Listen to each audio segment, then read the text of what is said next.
If you're a dog lover like me, you're gonna love the promotion we're doing in our office.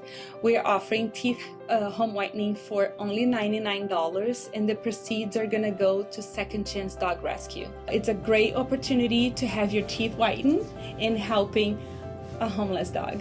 So Second Chance's mission is really to rescue and rehabilitate any dogs that are strays, dogs that have been surrendered. So once we intake them, then we'll schedule them for spay and neuter, get them up to date on vaccinations, and then we'll foster them out to a good foster home. With the Smiles for Life campaign, it's really amazing. In the last 20 years, the Crown Council has donated almost $50 million. As a participating office, as a Crown Council member, we want to be part of that Smiles for Life. And so basically what we do is we provide whitening. 100% of the proceeds, 100% of that $99 goes to charities. We decided to have our charity be Second Chance Dog Rescue. And so they're a local organization, and so they basically take these orphan dogs, foster dogs, and they find homes for them.